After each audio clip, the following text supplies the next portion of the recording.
The first piece of content that I would like to draw your attention to in this webinar about applying for funding from the Global Fund in the next allocation period is that the Global Fund has a new strategy that has been articulated for that period of 6 years, 2023 to 2028. And the overall umbrella statement that sets this strategy apart is that we are fighting pandemics and building a healthier and more equitable world. And you can see that some of the elements of this Global Fund strategy, if you're familiar with a previous strategy or some of the other global partner strategies, one of the elements that you can really see that your eyes are drawn to immediately is that we are working with and to serve the health needs of people and communities. So having communities at the center of our Global Fund strategy for this next 6-year period is a significant change for the Global Fund, but also a significant ambition that we have. And one of the elements that you will see as we go through some of the expectations in what needs to happen in the applying for funding process, you'll see that come to life. Some of the other elements that I would draw your attention to on the left-hand side column is around people-centered, integrated systems for health. And so the Global Fund often talks about RSSH, which stands for Resilient and Sustainable Systems for Health. And this is a different interpretation of that resilient and sustainable systems for health by really emphasizing the importance of putting people at the center. Again, that coming back to the idea of having people and communities right in the middle of our strategy. In that middle box, we have maximizing the engagement and leadership of the most affected communities to leave no one behind. So again, you have the role of communities being front and center. And on the right, we have maximizing health equity, gender equality, and human rights. And those are elements that have been part of the Global Fund strategy in the past and remain truly essential in order to be able to contribute to the overall goal that we have of ending AIDS, TB, and malaria.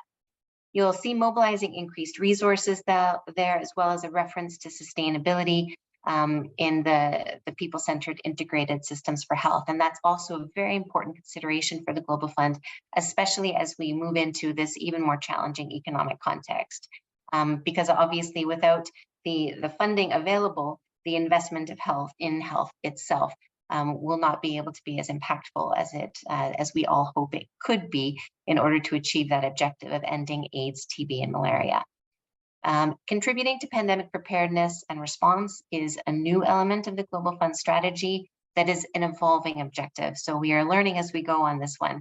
We adapted quite quickly to the advent of the COVID epidemic and have included the response to COVID as part of the Global Fund operations since 2020. And so we will continue to think about how we should best work with our country partners and our technical partners to think about how to increasingly prepare well for any future pandemics that come and respond as they do. So this sort of sets the scene with the Global Fund strategy as the starting point for what you need to be thinking about as you consider applying for funding in the next funding cycle.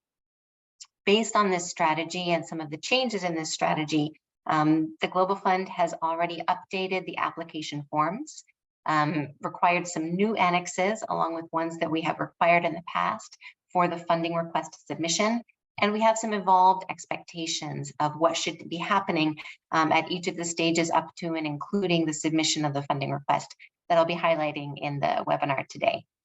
These forms are all available on the Global Fund website. The application forms themselves are in a section called Applying for Funding. And so you can find those on the Global Fund website. And the application forms are available in English, French, and Spanish.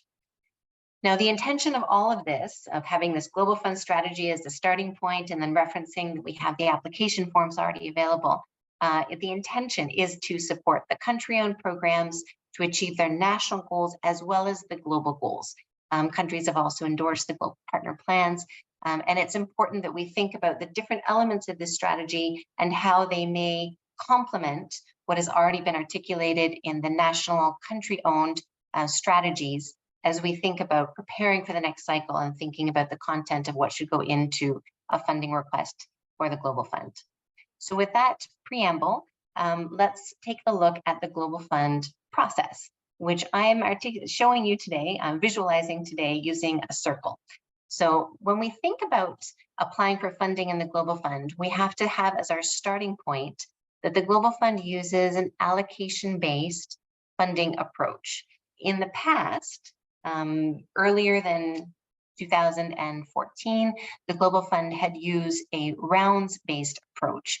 But as of 2014, we moved into a funding approach which is based on an allocation concept. And the idea behind this is that the Global Fund will first assess eligibility and then designate a specific amount of funding for eligible countries for the next 3-year funding period.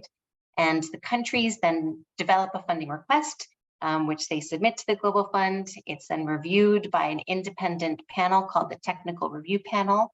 It then, once is recommended by the Technical Review Panel, that funding request is turned into individual grants, maybe one grant or several grants from the same funding request.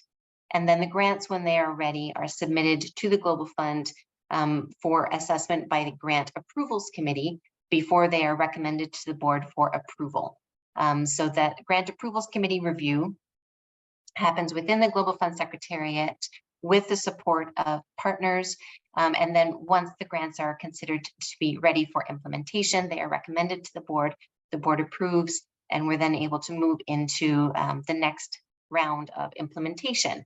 So the reason why this circle is important is because as we moved into an allocation-based funding process, funding cycle, you can see that this dark blue circle in the middle about grant implementation actually continues while we have this turquoise pie out on the side. And that turquoise pie is the applying for funding stage of that 3-year period.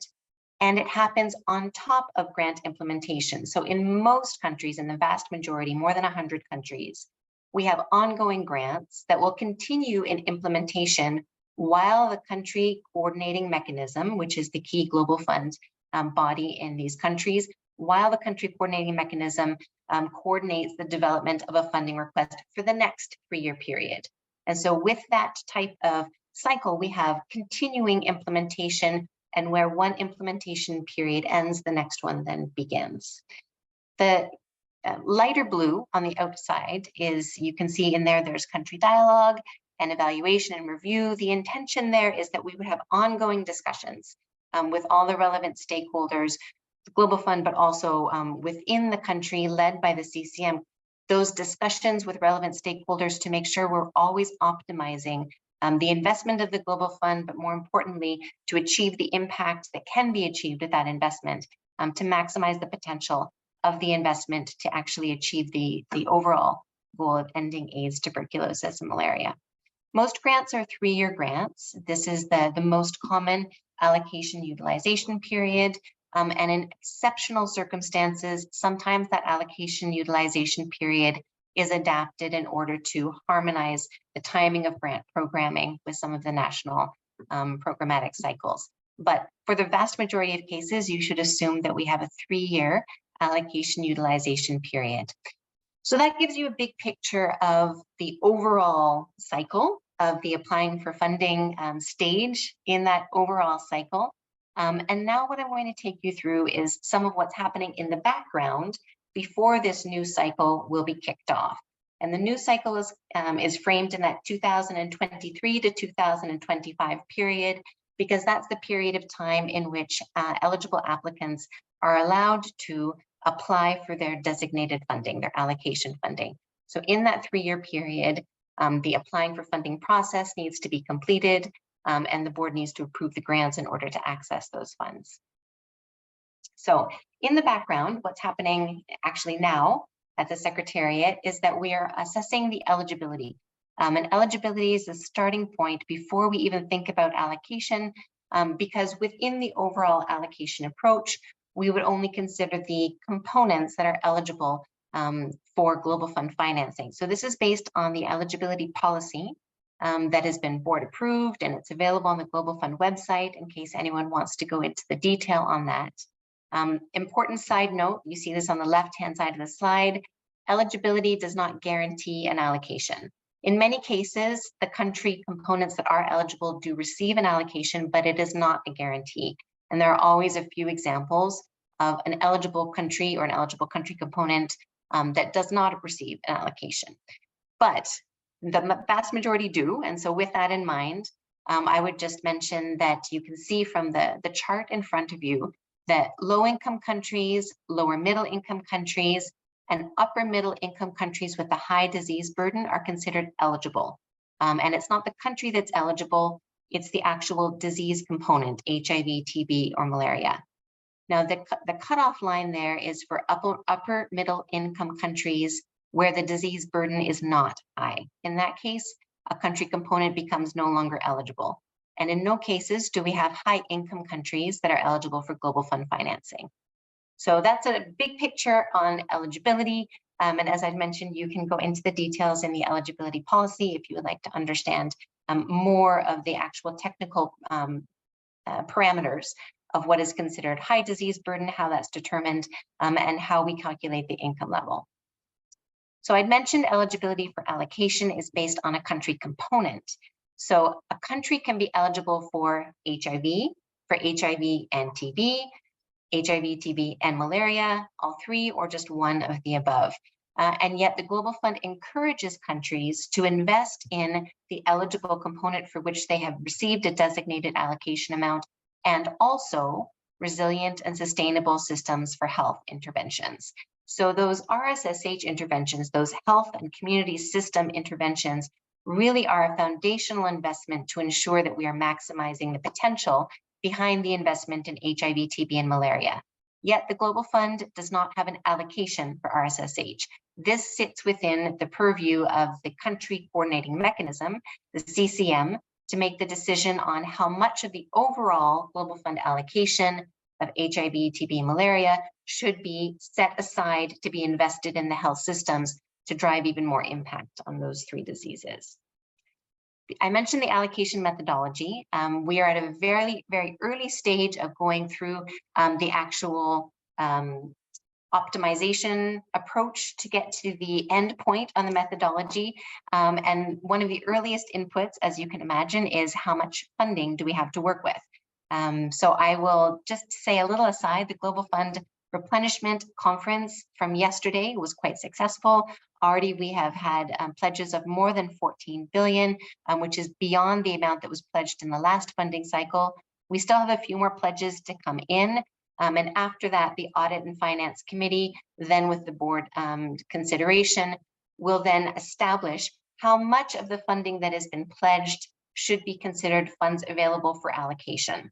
Once that has been determined, we will then be able to identify the amount that will be set aside for catalytic investments, which I'll get to in just a moment. And then the bulk of the funds available for allocation will be for country funding. And that country funding amount is the starting point for this, the rest of this allocation methodology. So we have a global disease split that has been board approved, which indicates a certain percentage of the funds up to and including 12 billion that will go to HIV, TB, and malaria. And then beyond 12 billion, there is a different global disease split, recognizing the increased burden of TB and the importance of us addressing that, yet not wanting to penalize countries that would actually struggle to be able to maintain essential services if we adjusted the disease split below that 12 billion. So that was a very involved board conversation earlier in this year. And so that decision has been made about the global disease split up to and including 12 billion and beyond 12 billion. And after those funds are available by disease, then we use the allocation formula technical parameters to then further refine that, going through qualitative adjustments before we then get to a final country allocation. That's all happening at the Global Fund Secretariat over October and November. And then in December, we will be able to communicate the final country allocations in an allocation letter. That allocation letter will be customized for each country that has received an allocation and will be sent out somewhere around the 16th of December is what we expect. So somewhere middle of December is what our target is, give or take a few days on either side. But that country allocation letter will then indicate the country allocation amount overall, and the communicated allocation split between HIV, TB, malaria. It will also have other information that is relevant for the applicant, for the CCM, to be able to then develop their funding request, including which type of application they should be developing for the next cycle. Now, I mentioned this piece at the beginning of the allocation methodology, which is catalytic investments. And for the last number of allocation cycles, we have had this set aside amount for catalytic investments that is operationalized in 3 different streams of funding. One is matching funds, the second is multi-country, and the third is strategic initiatives. So matching funds are communicated in the allocation letter to the selected countries that are designated for this matching fund. And the matching funds are then integrated into the funding request proposal and then the final grants. And they're meant to incentivize the use of the country allocation for the strategic priorities that are in line with the Global Fund and partner disease strategies. Those matching funds have conditions. In order to access the funds, certain conditions need to be met. Those are also communicated in the allocation letter. Now, this middle column of catalytic multi-country is different from allocation-based multi-country. We have some multi-country countries that receive an allocation, but for very important operational reasons are grouped together under one funding request. So those allocation-based multi-country are not the same as this catalytic multi-country. And these catalytic multi-country priority areas have been determined by the board, and they will be communicated in terms of the relative amount of funding and the region that it's expected to work in, usually around December or January. So we'll be able to share more about that towards the end of 2022, beginning of 2023.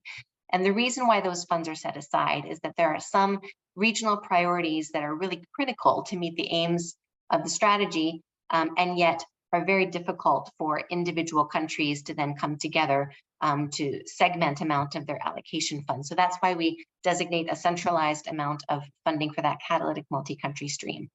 And finally, there are strategic initiatives that are also part of the catalytic investment group of funding approach. And so these are designed to have a very limited amount of funding for centrally managed approaches, programs that cannot be addressed through the country allocations alone. And maybe they're cross-cutting, or maybe they are off-cycle, but they're also essential to be able to deliver on the Global Fund strategy. So I'm not going to go into the catalytic multi-country or the strategic initiatives in this presentation. We can save that for another presentation. But I did want to mention the matching fund priority areas. These are the 9 different potential areas where there may be designated countries that receive funding for matching funds for these priority areas that will be communicated in the allocation letter. And these are not exactly the same, but are similar to some of the priority areas in matching funds from the last funding cycle. So you'll be able to look at this in detail on your own time, but I just wanted to highlight that because that will also be communicated in December. Now, let's get into how do you actually do this applying for funding piece of work for the Global Fund funding allocation that is made available and communicated in the allocation letter. Well, the starting point to this is country dialogue. And in fact, I know that many of our countries with ongoing Global Fund grants are already engaging in planning their country dialogue, gathering data, looking at their current program results, thinking about how to optimize what is currently in place for the next funding period. And the essence of country dialogue is that the Global Fund, like other organizations and potentially even national programs, really want to make sure that we are maximizing the potential input of all relevant stakeholders as we think about how to best prioritize the use of funds. And so that country dialogue is supposed to be coordinated by the CCM, but goes much beyond the CCM. So again, the CCM stands for the Country Coordinating Mechanism, which is a Global Fund supported body that is set up in countries that are eligible for Global Fund financing, which then has oversight over that whole funding cycle in terms of the funding request stage, but also the grant making stage and then the grant implementation stage. So the CCM has oversight throughout that 3-year period, and they have an intensive period of work to coordinate the funding request itself. And leading up to the development of the priorities in the funding request, the expectation is that the CCM will then convene different opportunities for different stakeholders to be able to contribute to the discussion around how to best invest the Global Fund available funds. Now, the examples of the different groups in these little bubbles that are on your slide here are examples, but very likely you will have a combination of government representatives from a range of different ministries. You would have bilateral or multilateral partners that would be available to support and provide data and guidance. And then you would also have the non-public sector, which would include civil society and community groups, the private sector, and the range of key populations that should be integrally involved in discussing those priorities. Now, one of the key elements of decision-making that the CCM needs to coordinate during that country dialogue process, because it needs to happen before the funding request is submitted, is that decision on something called program split. So I had mentioned that the Global Fund communicates the allocation that has been designated for the eligible disease components in the allocation letter. It's then up to the CCM to convene a discussion around how that funding should best be used for those different disease components and health and community systems, that resilient and sustainable systems for health investments that I mentioned before. So in those discussions, the CCM has the opportunity to then identify whether or not that communicated funding amount is the right funding amount for those disease components, or whether or not there should be a shift. For example, if they know that there's going to be a change in the government investment approach for one of the disease components, and there would be more funding available for that, they might want to shift some funding into a different disease component to cover more of the programmatic gaps. That is a decision that would need to be made by the CCM in a vote and submitted as a change request to the Global Fund, but it is possible. Now, that program split discussion is hard, and our advice is that it needs to be evidence-based and also be very robust in terms of making sure all of the key expertise areas are represented in that discussion before that decision should be taken. We are asking that CCMs in this coming cycle not only indicate the amount of funding that is going to be designated for the relevant disease components, but also give an indicative spending amount for RSSH, for resilient and sustainable systems for health, within each of those areas of spending for the Global Fund allocations. So you'll receive more information about this in an upcoming webinar on Country Dialogue, where we will go into more depth on how to approach that program split discussion and what the eventual output looks like. But for now, I will leave that with the overall understanding that during Country Dialogue, that program split discussion does need to take place. When we think about the output of Country Dialogue, what are we going to get to at the end? I'd mentioned the program split, which is the top of the page there. We do expect that the CCM would really drive to ensure that that robust conversation of different stakeholders in Country Dialogue would result in an alignment on the key areas of programmatic gaps to be able to prioritize the funding in the funding request itself. In order to be able to be eligible for Global Fund financing, a CCM is required to meet 6 eligibility requirements. 2 of those eligibility requirements are assessed at the time of the funding request. And one of them is to demonstrate that the CCM has been able to deliver a transparent and inclusive funding request development process. So that's eligibility requirement number 1. So as I'm talking about this Country Dialogue, it's not just a nice to have, it really is essential and is a requirement to be eligible for Global Fund financing. So documentation needs to be gathered to be able to demonstrate to the Global Fund when asked that the proof is available to confirm that transparent and inclusive funding request development has taken place. The second requirement, usually assessed at the time of the funding request submission, is for the CCM to demonstrate that they have gone through a selection process for the principal recipient That's the main representative that is responsible for an individual grant. And that's with whom the Global Fund negotiates the grant agreement.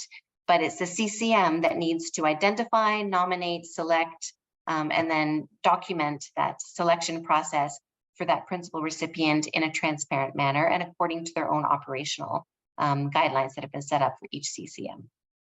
So those two eligibility requirements need the actions behind them need to take place during country dialogue. Documentation needs to be gathered so it's available in case asked, then the CCM is able to provide that to the Global Fund.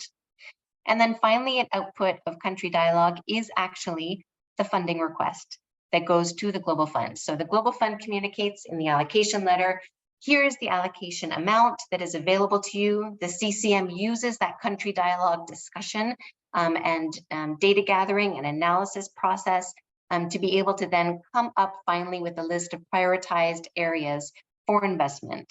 And when that has been finalized, then the funding request narrative can be completed along with the other annexes that are also required. So we're going to get to that in just a moment. So just as a recap, country dialogue during this period of time, the outputs from there are the program split decision, the alignment on programmatic gaps and prioritization, the evidence gathering for eligibility requirement 1 and 2, and then completing the funding request submission completely. And so that includes the narrative and many annexes. Now that funding request itself, we'll talk about the different types of funding requests in a moment, but in all cases, we expect that the funding request to the Global Fund should be based or inspired by the National Strategic Plan, National Health Plan, other nationally coordinated documents to be able to then complement and come alongside the investment that's being made at the national level from domestic funds, and also complement the funding that might be available from other sources, whether or not that might be other donors or other private sector contributors, to make sure that we are all working together to achieve a cohesive goal that has been set in the national plan itself. So that national strategic plan as a starting point, we would expect that both the funding request and another document, which is the prioritized above allocation request, the PAR, is also using the NSP, the National Strategic Plan, as a starting point. So the NSP as the starting point would then inspire what areas from the NSP goals, what programmatic gaps in the NSP would then be prioritized for funding for the Global Fund financing. Recognizing the allocation amount is finite, we then acknowledge that countries will always have greater needs than what the Global Fund resources might be available for. And so alongside that funding request for the allocation amount, we also ask that the applicants develop this PAR, this prioritized above allocation request. The PAR should then indicate, again, in a prioritized way, what additional interventions the applicant would propose would be a good investment of Global Fund financing if additional funds were to become available during grant making or grant implementation. They could then be integrated into the grant.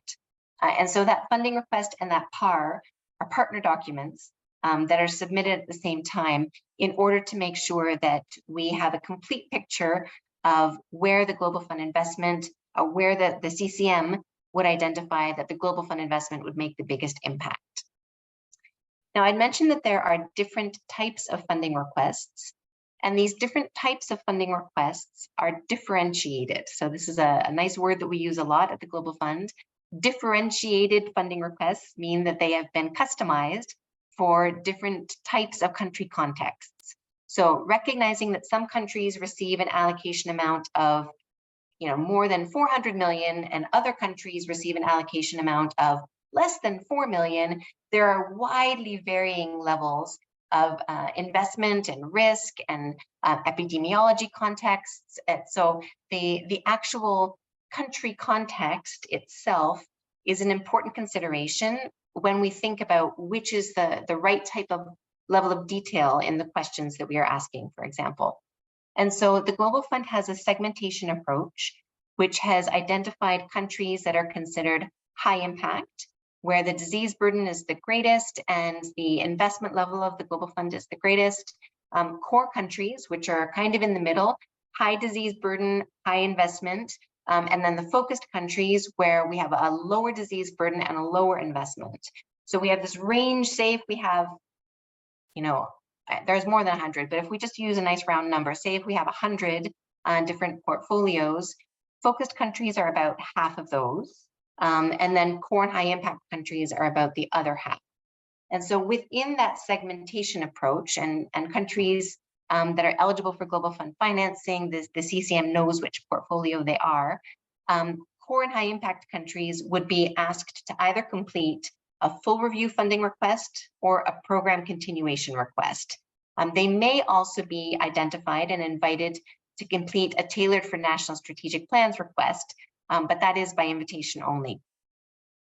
Now, the difference between these, as I'd mentioned, they're contextually differentiated for these countries where the investment is higher, but the program continuation is by invitation only as well. And this one is for the programs where the performance has been very high and the understanding of the Global Fund country team and the other input that goes into this consideration is that the relative performance should continue in the next cycle with non-material changes to the country approach. Now, in the case where a country has gone through a program continuation approach in one funding cycle, they're not able to use it in the next. They would use a full review funding application approach for the next funding cycle. This is communicated to applicants in the allocation letter. It says, dear applicant, here's the funding that's available to you. We would kindly ask that you would complete this funding request, the full review, the program continuation, or you've been invited to complete the tailored for NSP funding request. And then that information is communicated, the detailed application package is sent to the applicant from the Global Fund country team. This tailored for national strategic plans application could also be available to focused portfolios, but primarily there are core and high impact countries that are invited to complete this. It has the same type of contextual framing as the full review funding request, but it really is most appropriate for those countries where the NSP is suitable almost as a proxy for a funding request for the Global Fund or another organization. So it really does reward the opportunity to be able to say, to answer this question, please refer to page 57 in this national document. So when you have the context of having national documents that have the level of information and detail that could be a good proxy for that Global Fund question, that's when a country would be invited to use the tailored for national strategic plans application. For focused portfolios, we really try to minimize wherever possible the amount of extensive information that the Secretariat or the Technical Review Panel would want to have. Ideally, everyone would have a massive amount of information available to have a very, very complete and complex review done, but that's not appropriate in countries where we are investing a relatively small amount of funding compared to the larger amount of funding in the core and high impact countries. So we really want to right size the amount of effort and time that goes into the applications. And so when our investment level is lower, as they are in focused portfolios, we try to reduce the amount of information that is required for those portfolios to the minimum that would be important for the Technical Review Panel and the Secretariat to understand the intention behind where the investment should be focused. So those are the different application approaches. They are the same application approaches as the Global Fund had in the last funding cycle, but the application forms themselves have been updated. So as we think about the strategy that I mentioned at the beginning of this presentation, this will come through in a lot of the different questions within the funding request itself, as we ask applicants to think about how their investment proposal would actually contribute to those national and global goals as they've been pulled together in the Global Fund strategy. So while the level of detail is quite different in the different types of funding requests, the content areas are similar across all of them. So you would be looking at the rationale, which has what is the applicant's proposal on where the global fund's investment should be prioritized. You would have a little bit of context related to what has changed in the country since the last allocation period. You'd be looking at how to maximize impact, the strategic alignment questions, the thinking behind co-financing, sustainability, and eventually transition. And then the implementation side, what are the arrangements? How are they optimized to be able to address any risk? And then across the funding request, we have health equity, human rights and gender, core parts of our strategy there. The value for money considerations, because of course, this is about the money. It's about where the global fund investment will make the biggest impact. And so we want to make sure that we are considering value for money as that deliberation happens. And then opportunities for integration, knowing that integration is where we can also help with the maximizing impact as we think about how to make the money work harder by thinking through those opportunities within different potentially areas that were siloed in the past that have the opportunity to work more closely together now, or opportunities to bring in new areas that could actually improve the overall impact. So that's the narrative itself. And as I'd said, the level of detail, the level of information required is different depending on core and high impact versus a focused portfolio application. Now we're going to get into the annexes. And this is a really impressive slide that shows you all the annexes that are required to come along with the application package. Let me just say upfront that many of these annexes actually have been designed to help as a tool for the CCM to be able to go through the analysis, the thinking process, to then identify the optimal prioritization of funding. So as we think about that funding request narrative, it's a partner document with the performance framework and the detailed budget.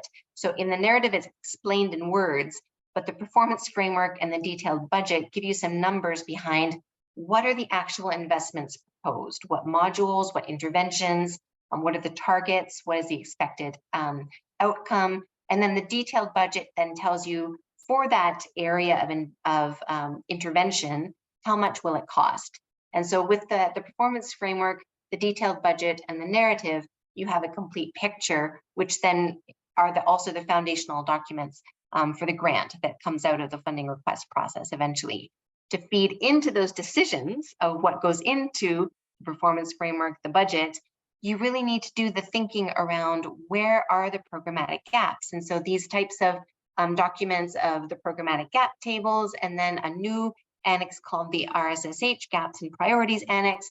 These are documents that can help then identify what are the national goals, national targets, where is there a gap to be able to achieve those, how would RSSH investments be able to then complement the investments in the HIV, TB, and malaria to be able to drive even more impact. And then the funding landscape table comes into play because you also want to map out who is investing where to make sure that there's no duplication, but that there's complementarity in the investments from the Global Fund and also the domestic investments and from other sources as well. I already mentioned the prioritized above allocation request, which is a partner to the allocation request, but it requires much less detail, much less commentary. It's saying if there was additional funding available, which might come in grant making through savings and efficiencies, or might come during grant implementation if there was a new private sector contribution or portfolio optimization. Those are areas that should be identified in the PAR and then identified as areas of high, medium, or low investment.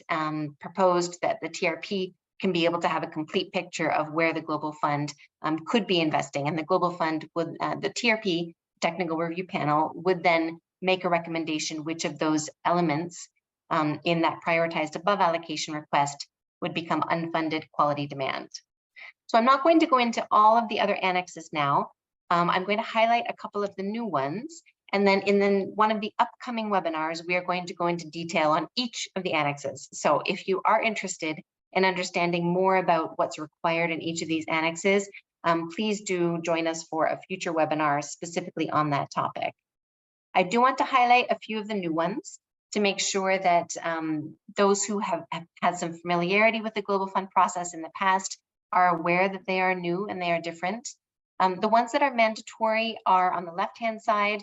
We are asking that the civil society and community groups within each country context would come together to identify their funding priorities as a contribution to the CCM's dialogue around the overall investment priorities for the allocation amount, and also to make sure that those groups are communicating with each other and speaking with one voice so that the CCM has that input, and also so that the Secretariat understands what are the top 20 priorities from that civil society and communities lens that the Secretariat can then keep an eye open for to understand, are they then articulated in the funding request, and are they making it all the way into the final grants? Another new request is for each country to then have a narrative annex that describes the country dialogue process. This can be quite straightforward. It doesn't need to be elaborate or lengthy, but it should describe the process that the CCM has gone through to ensure that eligibility requirement 1 has been met, that there has been an inclusive and transparent process to develop the funding request. The RSSH Gaps and Priorities Annex is a mandatory attachment for the core and high impact portfolios. It is an optional attachment for the focused portfolios, but a very useful one. And so we would recommend, if a focused portfolio is making substantive investments in RSSH, that this is a very useful annex to consider for those contexts as well. The essential data tables are required for all portfolios, and they have a new element in them, which are separate tabs for different, for HIV and for TB program essentials. So this is a new concept. Again, there will be another webinar specifically on this a bit later in our webinar cycle, but program essentials are a subset of normative expectations, normative guidelines from our technical partners that the Global Fund has identified as being ones that in all contexts are the most essential in order to be able to achieve the impact that we are looking to achieve. And so in the essential data tables, we are asking applicants to complete an update on whether or not these program essentials have been met.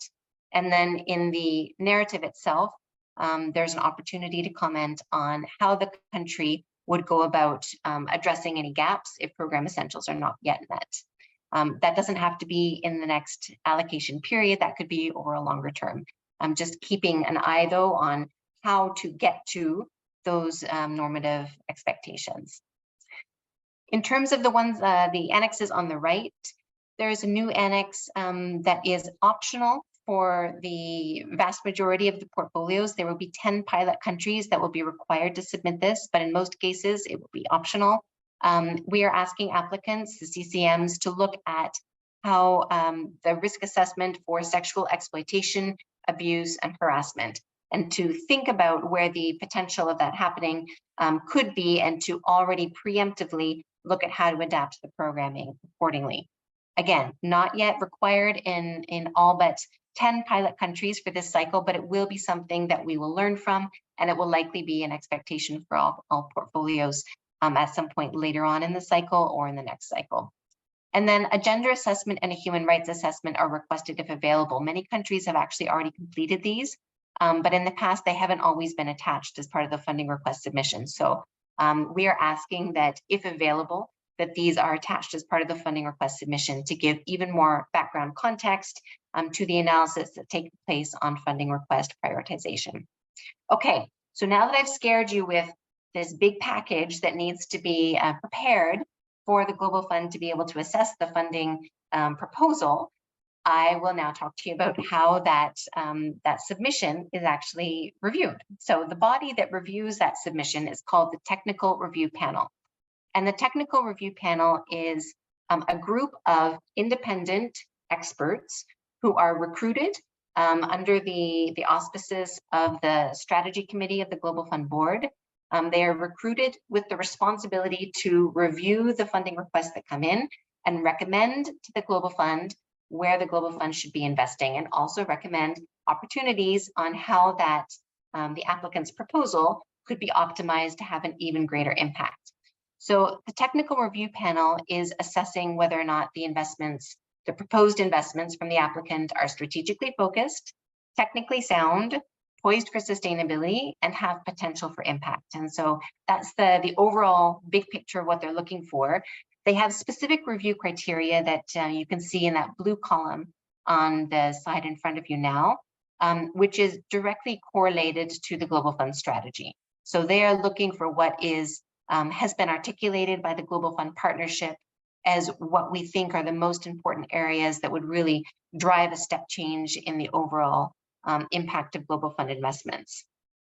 So the technical review panel, as their inputs, are looking at the funding requests and the annexes that I just spoke to you about. And as well, they also consider previous reviews and the input from the Secretariat. So the Global Fund Secretariat has a country team that is responsible for coordinating the input from other technical experts within the Secretariat, our Technical Advice and Partnership Department, our Community Rights and Gender Department, our Health Financing Department, our Supply Operations Department, to then also inform the TRP about areas that the Secretariat would want to draw to their attention. So with the applicant's proposal, with the Secretariat's input, and with the consideration of previous TRP reviews, the technical review panel then conducts their review in a very differentiated way. So they are going to be looking at those core and high impact portfolio applications with a certain type of review approach and a different, more streamlined review approach for the focused portfolio. So just as we think about differentiating the type of information we're asking from focused portfolios to right size the level of effort to the level of investment so that the focus can stay on implementation, we've asked and the TRP has agreed to do the same with their review. The output of the TRP review in any case is a TRP review and recommendation form. So this review and recommendation form is written for the applicant, for the CCM, and it goes to the country, and it describes the TRP's observations about the funding request itself and where the TRP has identified what could be strengthened. So the TRP will first of all say, we find that this funding request is strong enough to go to grant making, or they may say it's not yet ready to go to grant making. There is a killer issue here, a fundamental area that needs to be rethought. And so we're going to ask the applicant to redo this application to address the following areas. That's called an iteration.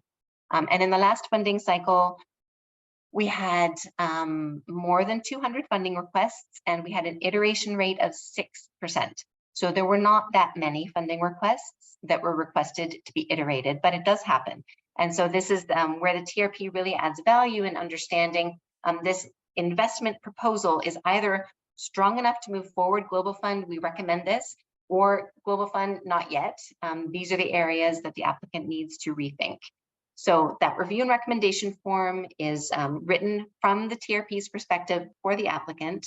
They recommend grant making or iteration. They identify issues that the applicant, the CCM, may need to address. They can recommend reprioritization of interventions from the PAR into the funding request allocation or vice versa.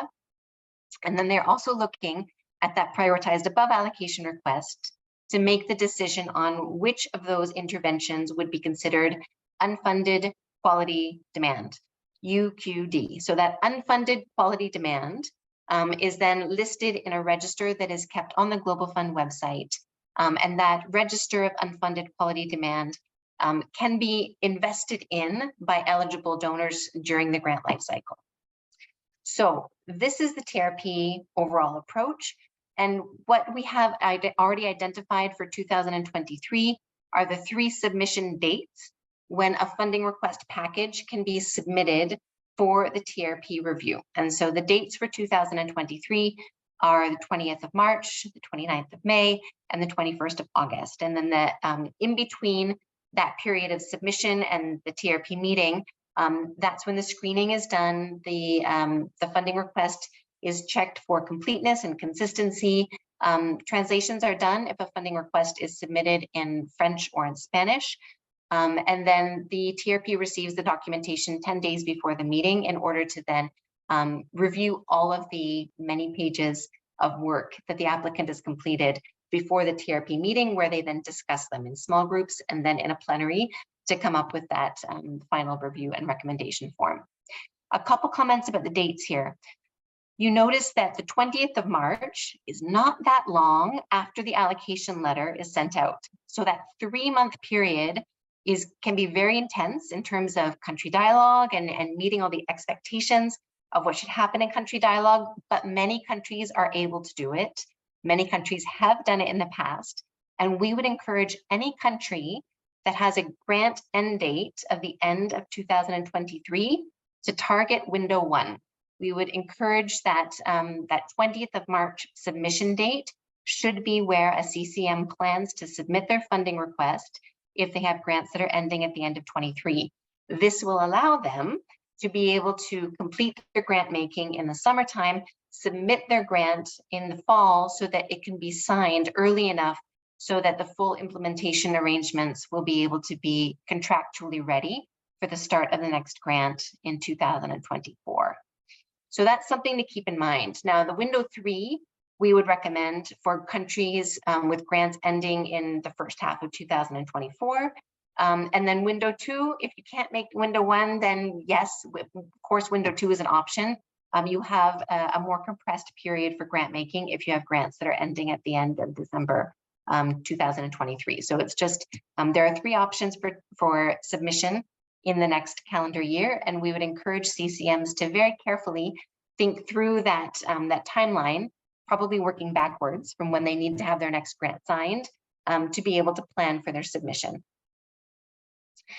Now, what happens during grant making? Well, there are a lot of details need to be worked out with the country team and the principal recipient.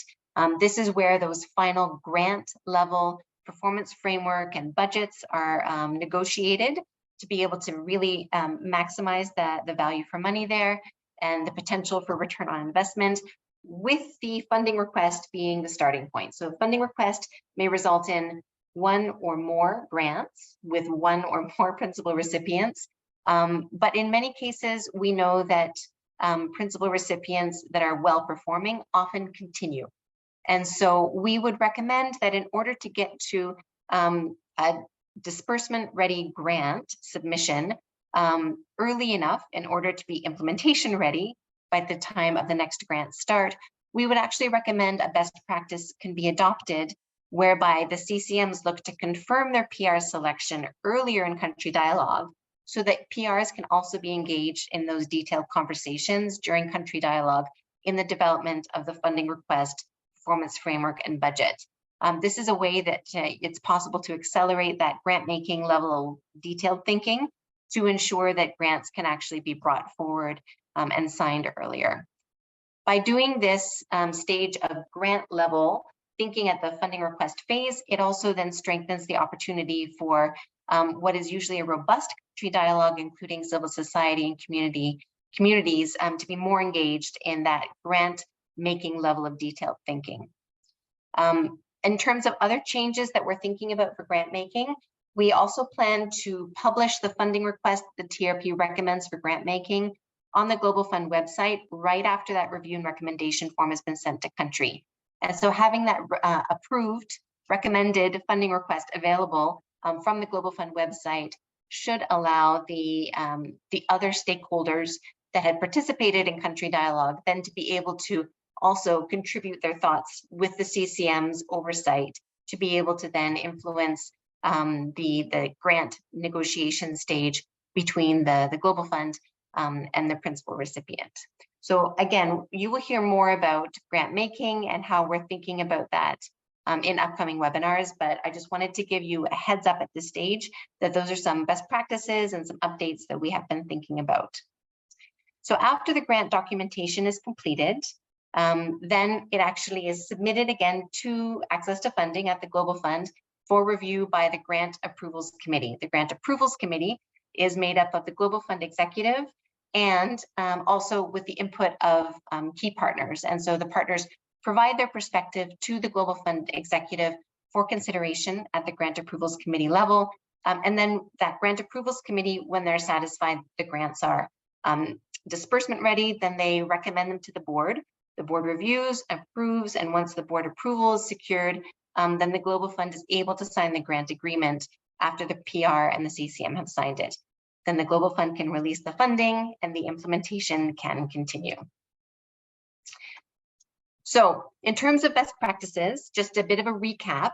If you have grants that are ending at the end of 2023, you want to try to build in a bit of time between when your grant is signed and before the next implementation period begins to be able to complete all that implementation readiness procedural steps. We know that in some countries, for example, a principal recipient is not able to contract a subrecipient or a sub-subrecipient until that contractual relationship has been established with the Global Fund, until that funding has been released. And so in order to allow for that time frame to ensure implementation readiness, our recommendation is that a grant should ideally be signed 1 or 2 months before the start of the next implementation period. So as we think about the different stages of that, if you think back to that circle that we looked at the very beginning of the webinar, of that little turquoise pie area, that turquoise pie area can take anywhere from 6 to 9 months or even longer, depending on the country context. So we would really advise, as I'd said before, CCMs to look backwards from when they need the grant signed to think back to when they are planning to have their funding request submission ready, to already be looking at the dialogue that can be kicked off now, the analysis that needs to be done, the data that can be gathered to be able to really hit the ground running when the allocation letters go out in December. So there's some resources that are already available to you on the Global Fund website, and more are to come. So I just wanted to highlight that already, as I'd mentioned at the beginning of the webinar, we have the funding request forms, the templates for the annexes, and all the instructions on the Global Fund website. And those are now available in English, French, and Spanish. We have the modular framework handbook, which then lays out within the Global Fund investment areas. Here are the modules and the interventions that the Global Fund will finance. And so that modular framework handbook has a lot of very helpful detailed information about HIV modules and interventions, TB modules, interventions, malaria modules and interventions, and resilient and sustainable systems for health modules and interventions. And within that RSSH modules and interventions, there are also the opportunity to invest in some areas of pandemic preparedness. So those are fitting within the RSSH module, and you can see all the details there in the modular framework handbook. Guidance on CCM eligibility requirements are online. The early version of FAQs, which again will be updated by the end of this month. Core information notes for the 3 diseases in RSSH, really essential reading, and so I would recommend that you take a look at those. Some technical briefs and guidance notes are already available, more to come.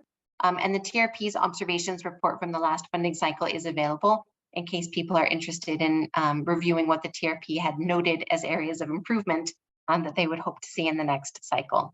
Still to come in the next few months, the applicant handbook is in production now, and it's getting ready to be made available and published on the Global Fund website shortly. We should have that available to you in October. We also hope to have available a new resource, which is a model funding request that the TRP is drafting as an example of what a complete but concise response to some of the funding request questions might look like for a made-up country. Just as a new resource to inspire CCMs to think about what is the right level of contextual information to include so they don't have too much or they don't have too little. Other resources, as you can see there, are on their way. And I also wanted to, noticing the time and want to make sure there's a chance to answer some questions, we'll just highlight that we do have upcoming webinars on a range of different topics. So I would encourage you, if you are interested, to register again on the Global Fund website to be able to have access to these webinars, and then we will publish the recordings on the Global Fund's iLearn platform, also available through the website. E-learnings will be available starting in October. Those are going to be updated for the next funding cycle on a range of different topics, and we will make sure that those are translated into French. So the opportunities for the e-learnings is to have those in English and in French. So that is the end of what I have now raced through to give you an overview of the applying for funding process for the Global Fund for the next funding cycle. And now I'm going to hand over to some of my Secretariat colleagues who I think have been compiling questions that you have been putting into the chat. And so we will try to address some of those now, and those we don't get to, we will cover off in an update to our frequently asked questions. So I'm now going to kindly ask my colleague David if he would like to share some of the questions that have been coming in. Absolutely. Let's start with a very popular one. Can you please share how organizations, potentially new ones, can get involved within country programs since they are unable to apply individually? So if I understood correctly, David, that was how could new organizations get involved in country programs? The interest is always being enabled to apply for funding from the Global Fund. How can organizations get involved?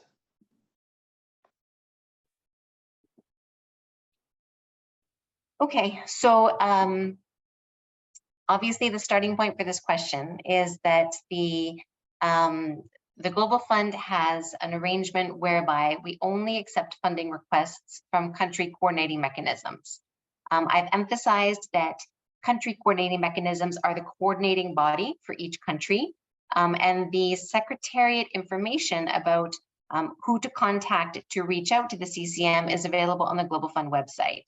So if an organization would like to be involved in the country dialogue process to provide their insight or offer up some data that would be relevant for the prioritization process of the funding request, they should indeed reach out to the country coordinating mechanism to engage already in preparing for the next funding cycle's funding request. Now, if an organization is interested in being considered as a principal recipient or a subrecipient or a sub-subrecipient, again, I think the right point of contact is the CCM, because it's the CCM's responsibility to recommend the selection of the principal recipient. And then the principal recipient then selects the subrecipients and sub-subrecipients so that we have an overall implementation arrangement map that is optimized to best provide services where needed and ensure that the funding request recommendations are then delivered in terms of the actual programming.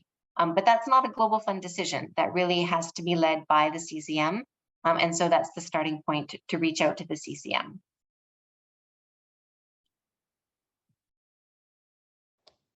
Okay, great, thank you. In regards to allocations, would we expect countries in different income levels to have similar changes to their allocations in the event of a full replenishment? Also, in relation to allocations, would an expected allocation change if a country is graduating to a higher income level?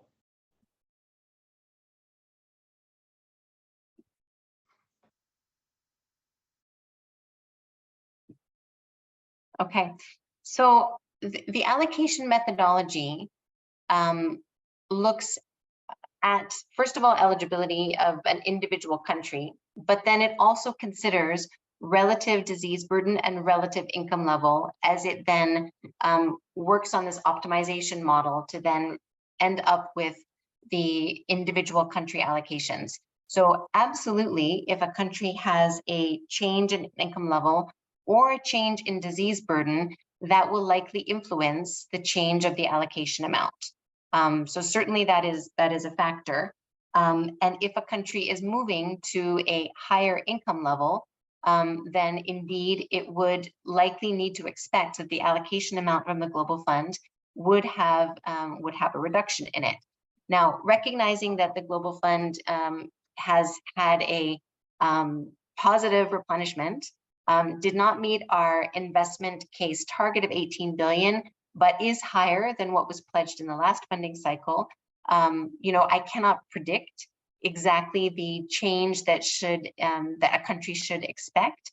That is definitely not my expertise area and not my area of responsibility.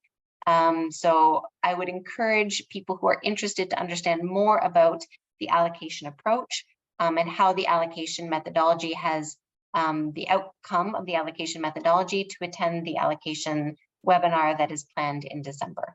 And of course, the individual country allocations will be communicated in the allocation letter in the middle of December. Okay, thank you. Will a funding request be considered if civil society and key populations are not involved in the country dialogue?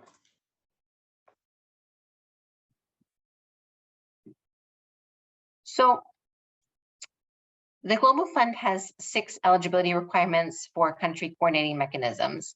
And the first is that the CCM needs to demonstrate that there has been an inclusive and transparent country dialogue.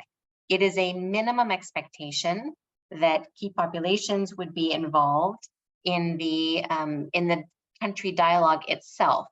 Now, we are asking as a mandatory requirement that CCMs also attach as a new annex to the funding request submission, the consolidated top 20 list of priorities from the communities and civil society lens as an annex, so that it can be demonstrated that the CCM has received this input from civil society and communities, and it should then indicate whether or not those priorities are reflected in the funding request or in the PAR or not at all.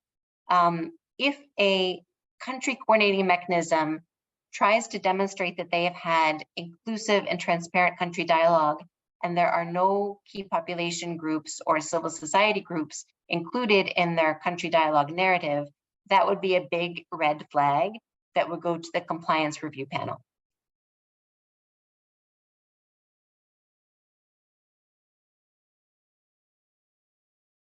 Okay, thank you. As a sort of a follow-up to that question, what course of action would we recommend to those who find that their CCM needs strengthening, especially regarding representation of key populations who might be underrepresented with the current CCM makeup? Okay. Again, outside my expertise area, but I have colleagues from the CCM Hub, which is a team at the Global Fund Secretariat that exactly invest a lot of their time on this topic. There is currently an initiative underway on CCM strengthening that is working with CCMs on an individual basis to look at how to improve the composition of CCM membership to ensure that it's really reflective of the stakeholders most relevant for the country context, and when elections come up, to make sure that there's careful consideration to consider who would be the best makeup within the CCM membership, so that those nominations can be considered for that election stage. Now, it's not an access to funding responsibility, but it is the CCM Hub's responsibility to work with CCMs and to work on the topic of CCM strengthening by really conveying best practices from one CCM to another, setting the minimum standards with the eligibility requirements and the expected operational standards that go along with those. So I think if an individual who is not part of a CCM and who is not part of the Global Fund Secretariat would want to suggest that a CCM could or should be strengthened in a particular area, that information should go to the CCM Hub at the Global Fund Secretariat.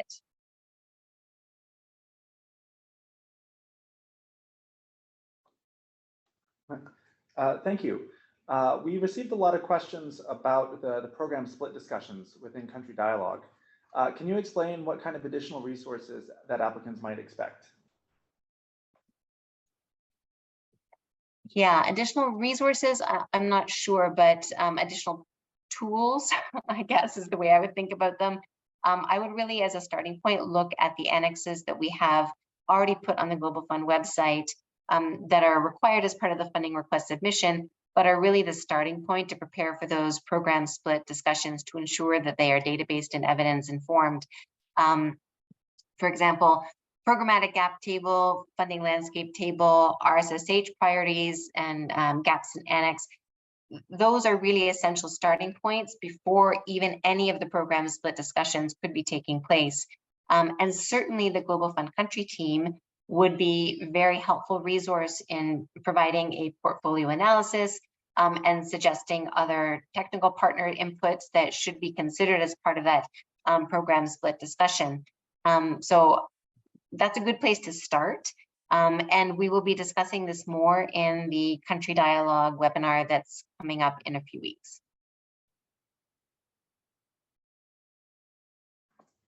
Great, thank you. Would you please share more about how and when principal recipients are chosen? Okay, principal recipients are identified, selected by the country coordinating mechanism. The CCM has the responsibility and the oversight over all principal recipients. That needs to be done following the procedures that are documented in each CCM's operating manual. But generally it requires that there needs to be a transparent call for principal recipients, a discussion at a CCM meeting, and a vote that needs to take place, and that needs to be documented in the minutes. That being said, if there is an existing principal recipient that is a high-performing principal recipient, if the grant is a well-performing grant, then there does not need to be an open call for new PRs. A CCM could choose to continue with an existing well-performing PR. However, that vote still needs to take place following the CCM's operational procedures and documented in CCM minutes. Often this takes place at right after the allocation letter is sent out. Often this takes place at the beginning of the funding cycle, and we are recommending that it happen as early as possible. We had about 80% of PRs that continued from the last cycle to the current one, and so we understand that when there is a well-performing PR, that confirmation can happen quite early on, and the benefit of bringing in the principal recipient to the discussions at the funding request stage is quite positive. So based on learnings from this cycle, we would recommend that the CCM engages in that principal recipient selection process quite early after the allocation letter is sent out.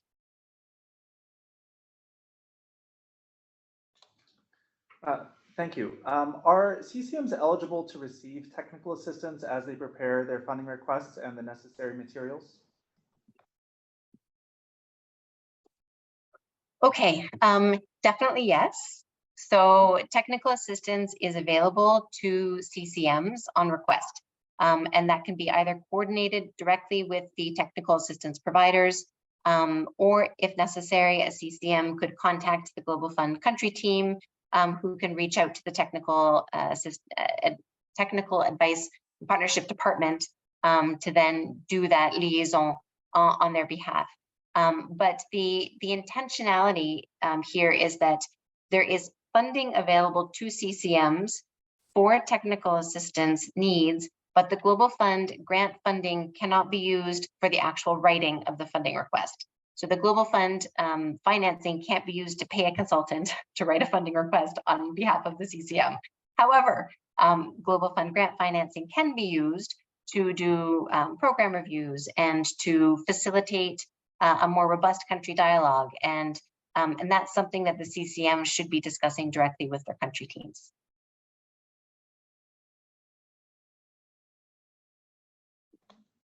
Great, thank you.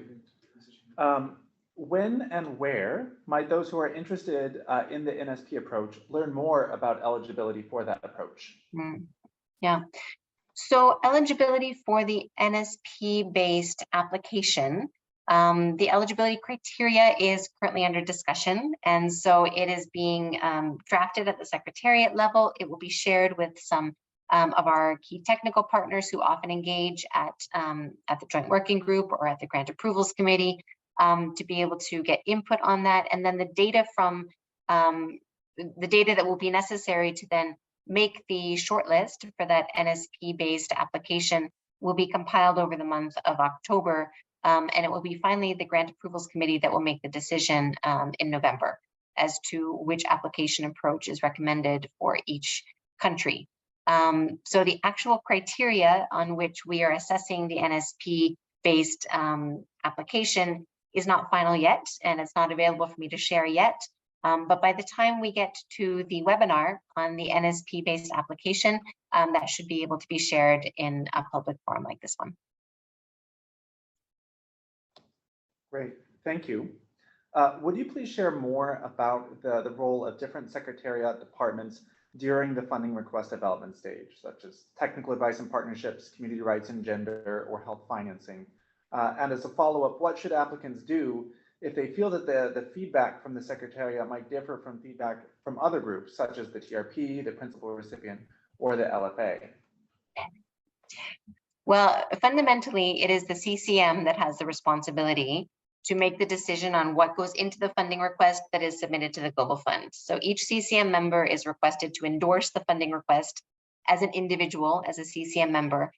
So they will need to think about all of the different inputs they are getting from all these different sources and make their best judgment call on how they would then reconcile if they hear something different from one group versus another. So that I can't resolve, but what I can say is that from the Secretariat side, it is always the Global Fund country team that is led by a fund portfolio manager, and often with the support of other expertise areas within the Secretariat. It is always going to be that country team that is going to be the main point of contact for a CCM and should be engaged during the country dialogue process, and in discussions on prioritization can be a resource.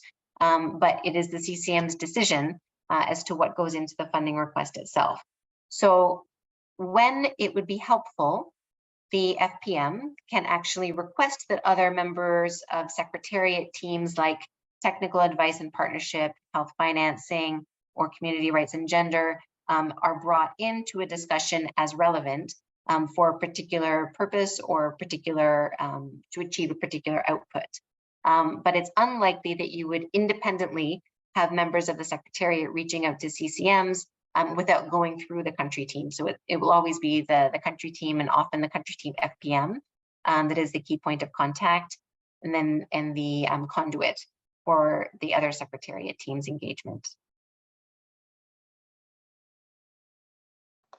All right. Thank you. And as a kind reminder to all who are calling in at this time, if you do have questions, please input them in the chat. That is where we are answering them as they come up, and then taking from those to ask to Lindsay directly. So if you have, we have a few more minutes on the call, so if you have more questions, please type them in. We have one question now. Will the allocation letters include a specific amount that should be designated for civil society or community-based and led organizations?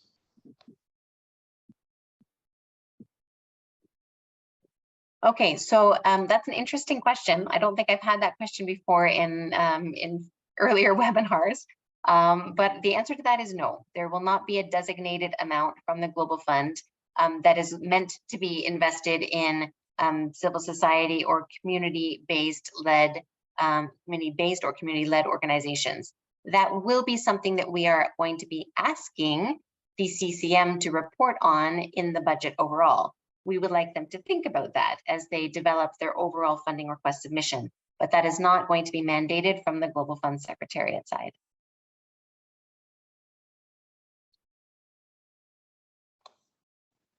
Okay, thank you. Pending any other questions that are popping up in the last minute. We did it. We did it. So before I hand it off to you for closing words, I would like to remind everyone who has called in today, first to say thank you for spending the time with us today. We really appreciate it. As a reminder, PDFs of this presentation were sent to anyone who registered before noon today, Geneva time. These PDFs will be available on iLearn, where we will be posting the recording of both this webinar and future webinars. We encourage you to please register to access this. We'll be putting up the links as fast as we can, the videos. We'll be posting a link to iLearn in the chat. And so with that, I would like to hand it back to Lindsay. Okay, hey, guys, we did this together. This is the first time that we've actually tried this live interpretation. So I really hope that it worked for all of you. Obviously, it was pretty quiet on my side. But, and I hope that this has been valuable. And thank you for coming. If you've attended today's session all the way through, definitely do not need to attend tomorrow's session on the What's New, which will cover a lot of the same topics, but at a much quicker, faster pace with less detail. So tomorrow's session and today's session are very similar. You do not need to invest your time for both of those, but the upcoming webinars will have different, more detailed content on specific topic and topical areas. So do keep an eye out for those ones. I think the country dialogue one will be quite interesting. We've never done that before. And then obviously the application approaches, and then some of the new concepts like program essentials and the updates to information notes and sustainability and all these other interesting areas. We want to make sure that we're sharing as much as we can. So those topics will be well worth your while if you are involved in the Global Funds application process. So thank you for your time, and I wish you all the best, and until next time.